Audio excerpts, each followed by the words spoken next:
Hey friends, welcome back to the channel. Hitchhiking Yeti here, and today my adventures have brought me to Beaufort, North Carolina, and this place has got quite the history with Blackbeard and his ship and things of that nature. And we're standing out here in front of the Maritime Museum, and I kind of wanted to walk around town because they have a really cool graveyard also here. It's over 300 years old, and I think that's one of the oldest graveyards here in North Carolina.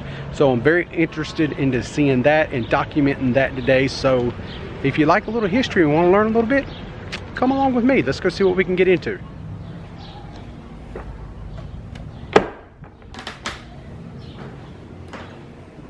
Right, double door action.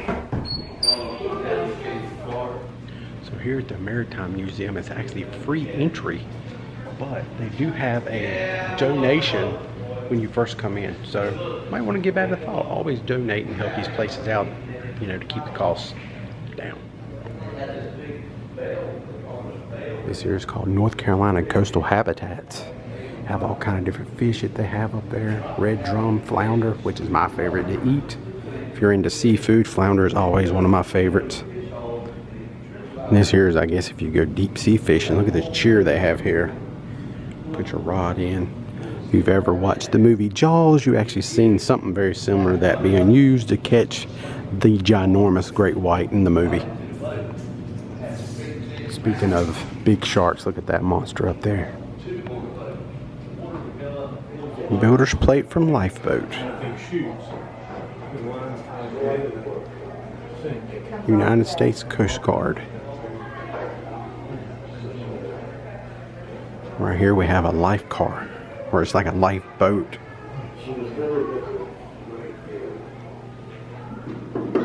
Thing's solid.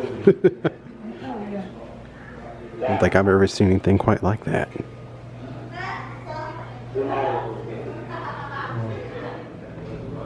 Right up here we have something that I actually seen in the Pirates of the Caribbean movie.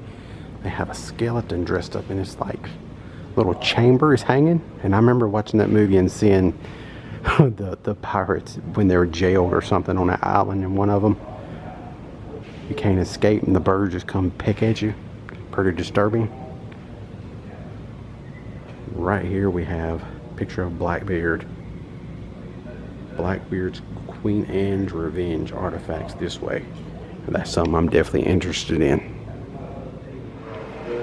And here's something that they found from the wreck. Look how crazy that is.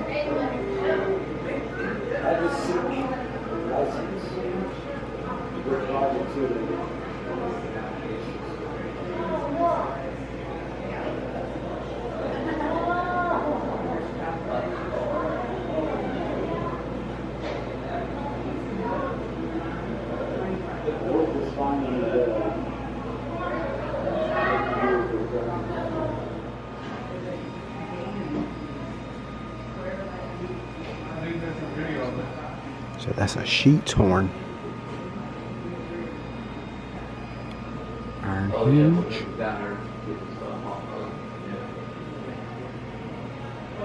They're in the brass dividers.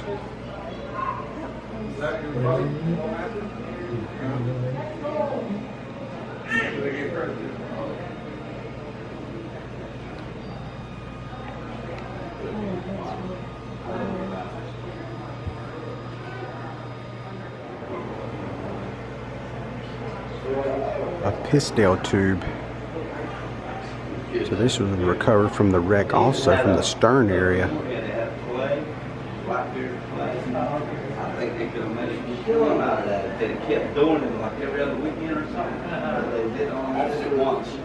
He was at it, and it was super good. It was cool as it could be, all over dressed up like that. Army mateys, yo ho ho, and a bottle of rum. I would like to have some rum right now. That would taste pretty good, actually. Here we have some more artifacts that they found. Like some kind of a bowl.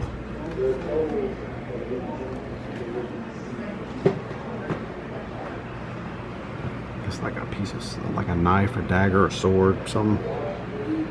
I do not know a whole lot about this stuff, but it is very neat to see. Staghorn hilt and English naval cutlass. Yeah, this sword fragment is from an English Royal Navy. So there you go, that's kind of neat.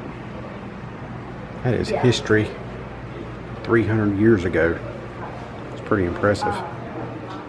And here they actually have a Queen Anne's Revenge model.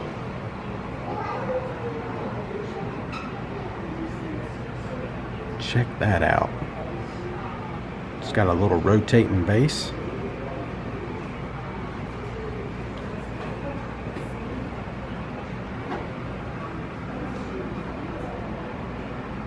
It's got the pirate flag up there at the top.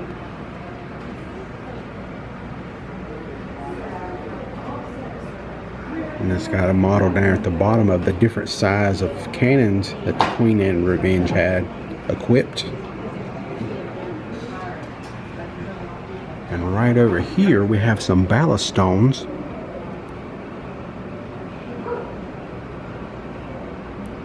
And ballast stones, as it says, they've set in the bottom of the ship for stability as it stayed afloat.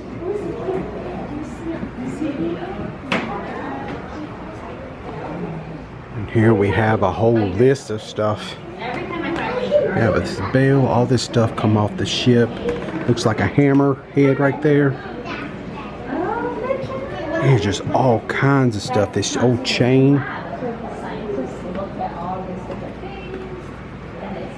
My God, look at this. This is unbelievable.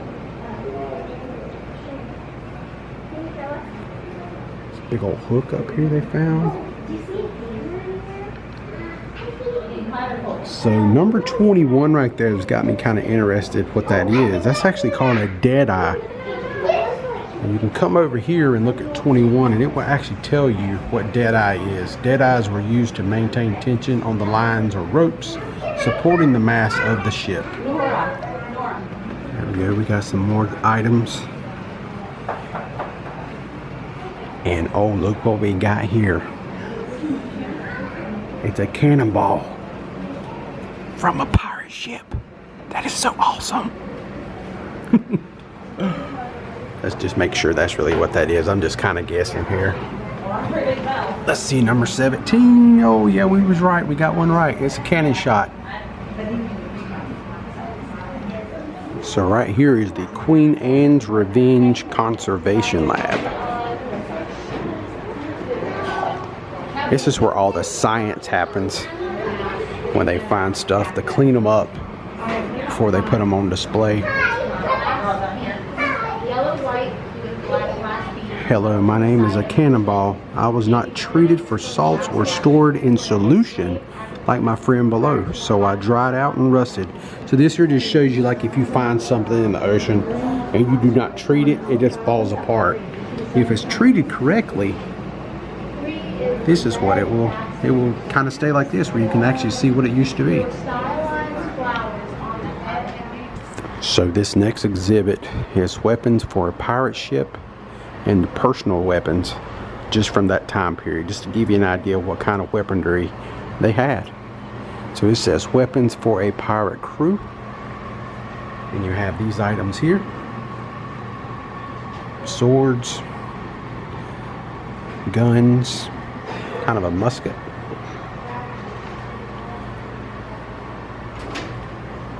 Here's a grinding stone, I guess, to sharpen your sword.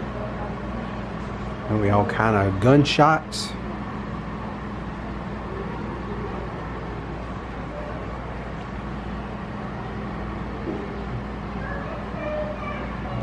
What is that, like an albino gun?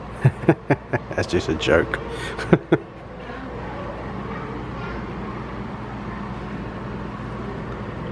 Yeah, that stuff's pretty neat. Here's some more artifacts from the Queen Anne's Revenge. You have all kind of cauldrons or pieces of cauldrons and plates.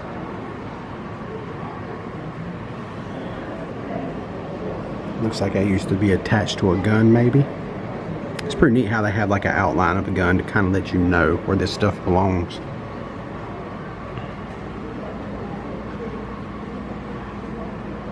There's a brick fragment.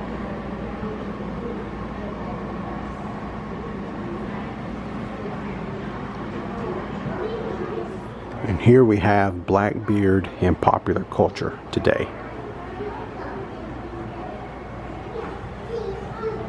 So he's actually got a toy with a gun, sword with blood on it. Then we have a, looks like some type of a Lego ship maybe.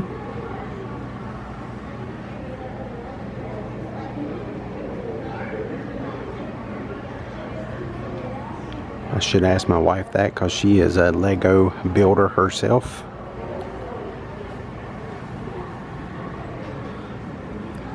Caribbean Pirates. It's a plastic model kit. And there's Captain Edward Teach, who is Blackbeard pirate ship.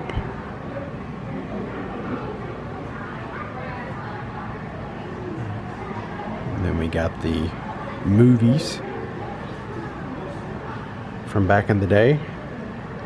No Pirates of the Caribbean stuff on here. And here we have some weapons for a pirate ship and the artillery.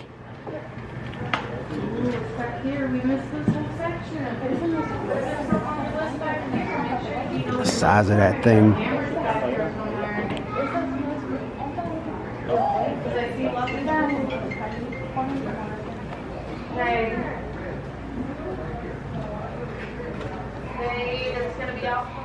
This right here is a Lighthouse Lens.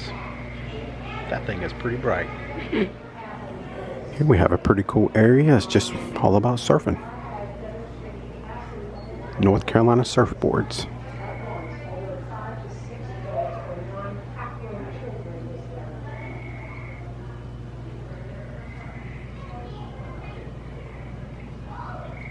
There's somebody actually shaping a surfboard. Mickey McCarthy of New Sun Surfboard prepares a finished foam blank for glassing. So right here we have is a wetsuit. Down here we have some tools that would be used to make a surfboard. See, we got us a sander, maybe some like fiberglass or resin of some type. Down here we have wax, which you would put on the surfboard to give you grip, bead water off the board where you won't slip and fall and break your you know what. I'm here in the gift shop and I had to show you this hat. The beatings will continue until morale improves. So we just completed our tour with the Maritime Museum. Now we're going to head off, see what else we can get into. So I just went inside the Beaufort Historic Site and they gave me this pamphlet. And this is for the old burying ground. That's where we're going next. There's an old graveyard up here. I think it's one of the oldest graveyards in North Carolina. And it's over 300, it's like 300 years old. So we're gonna go up there and see what we can find in there next. So right here we have us a little map. You are here, so we just need to go up one street, take a right, and that is the old burying ground. That's where we're going. If you ever come to Beaufort, just here is a word of the wise. Make sure you pronounce it correctly. Beaufort, not Beaufort. Beaufort is in South Carolina. Just make sure you remember that and you'll be okay with the locals. And right here we go. This is the old burying ground, deeded to the town in 1731 by Nathaniel Taylor. Captain Otway Burns of the War of 1812. Revolutionary and Civil War soldiers are buried here. All right, let's go inside and see what we can see. Old burying ground and street entrance. Gates locked at 5 p.m. so it don't take too much time. We got plenty of time. I think it's only like 3. So when you enter the cemetery here, the burial grounds, they have this sign right here, and it just reminds you that just to the right of the gate, they have some maps, and it's actually located right here, or you can use your smartphone. They got a code right there that you can scan with your camera and it will pull up an audio tour. I think that's a really nice touch. Here's some of the graves as we walk through. Looks very different than anything I've ever seen before. It's very pretty in here, these trees. Thank goodness, because it's very hot today. And it's very cool back here in this shaded area. Wow, check this one out. This is wild looking right here. It's just got like bricks over top of it there. Some flowers out there.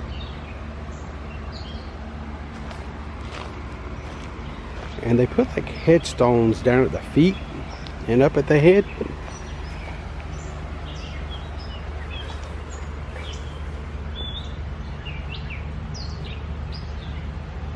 Born January 28, 1802, died 1855.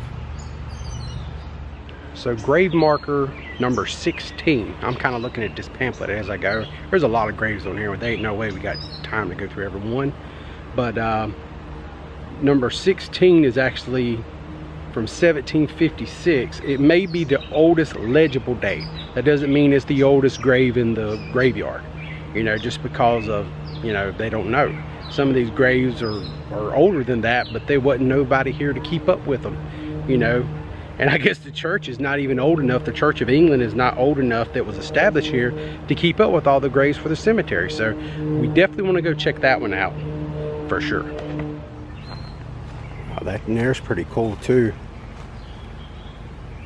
That's like a masonry work type of a grave. Much better job than the other grave over there we looked at. This is unbelievable. Walking through here looking at these graves. Here's some more. It's just like brick masoned. I have never seen anything like this. This is like unbelievable.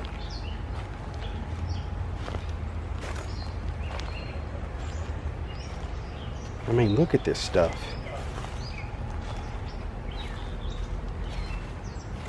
Look in there. Check that out.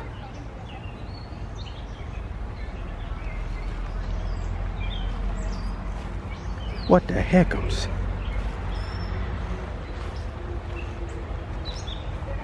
And there's unfortunately broke.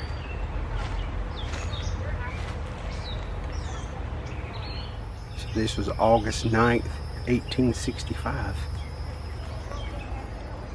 Check that out. This tree was actually growing out sideways from this grave. And they kind of come over here and just cut it down, but it looked like it actually warped the grave site. You know how the bricks kind of was turning, the stone was kind of turning with it as the root system grew. So right here is an interesting spot too. It's like it's got a little damage on it. Headstone is actually broken, and this gate's actually off. You can actually walk back here. Like a huge headstone, like right here.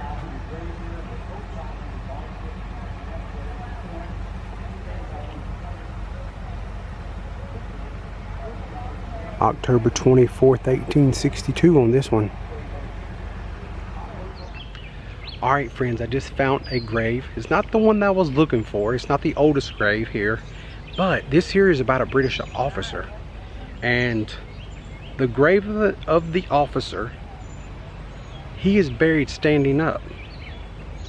I don't know how you would know that, but that's what it says. He said he wanted to be buried with his boots off and standing up. So here we go. All right, so here we go. This is it. I found you. He's number 19.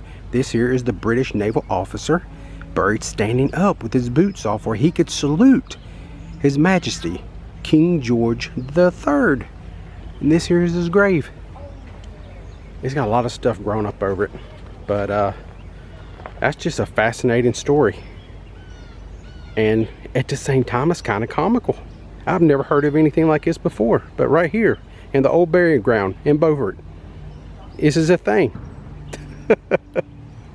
All right friends, I just found this here is the oldest legible grave that's documented.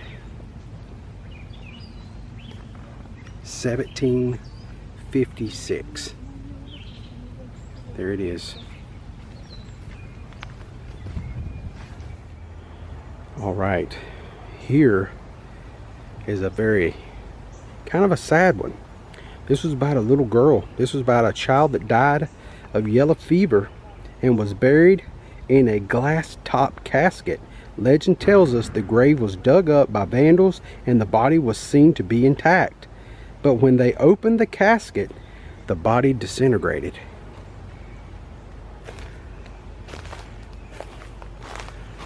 And somebody put some pennies right there. But this is it.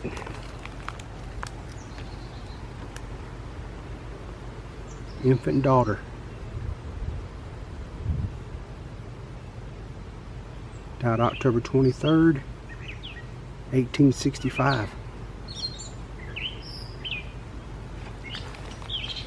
One of the women that was back here, she's a local, she said at one time you could come back here and turn this baby, this like structure on top of it would actually move, but they have actually cemented it where it doesn't move anymore. People would come back here and turn it around and supposedly make a wish, you know, to see if it comes true.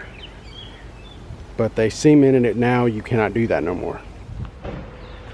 All right, so we have one more grave on the list I really have to go see before I leave this place, and this is called The Girl in a Barrel of Rum. And the story goes, here is the grave of a girl buried in a barrel of rum. In the 1700s, an English family, including an infant daughter, came to Beaufort.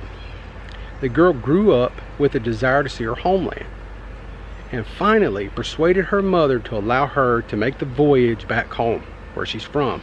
Her father promised his wife that he would return the girl safely. The girl enjoyed the visit in London, but died on the voyage home, as she would have been buried at sea, but her father could not bear to break his promise. He purchased a barrel of rum from the captain, placed her body in it, and then brought the body back home to Beaufort to be buried. And I guess it's buried in a barrel of rum to this day. So let's go check out that burial site. That is such a sad story. And I think I found the girl in a barrel of rum. Here's her grave site, so let's take a look at it.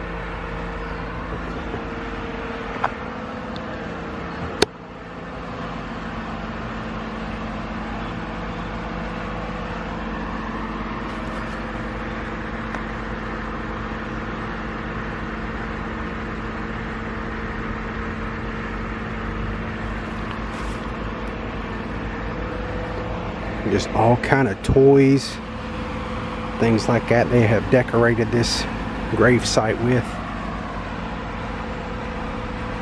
I have never seen anything like this before in my life. How amazing is that?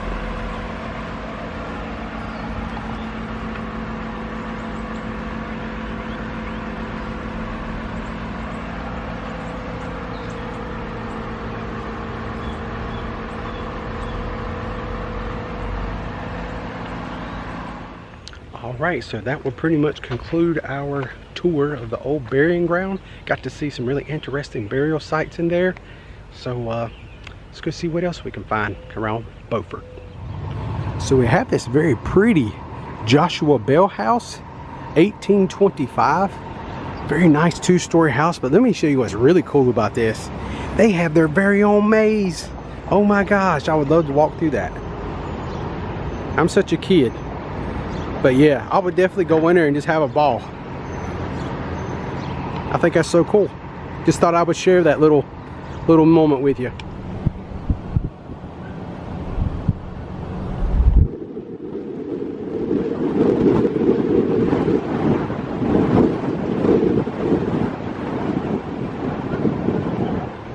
Alright friends, I made it to the Hammock House here at Beaufort.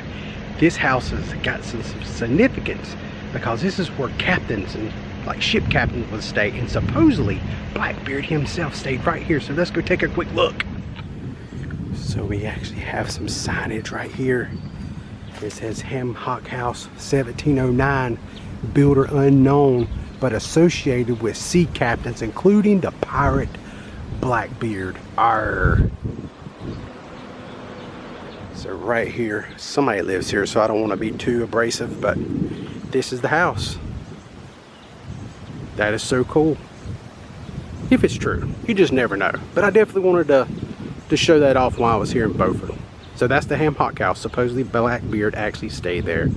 All right, that will pretty much do it for us today here at the Hammock House. I think that was a great way to end today's video vlog of Beaufort.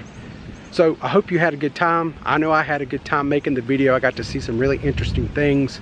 This was really a bucket list thing for me to come here and tour the graveyard and get to tour the Maritime Museum and go see the Hammock House. So if you made it to the end, thank you so much. If you're new to the channel, please think about subscribing. If you like today's content, give it a big old thumbs up. Until next time, I am your friend, the Hitchhiking Yeti, and I will see you friends in our next video. Y'all stay safe.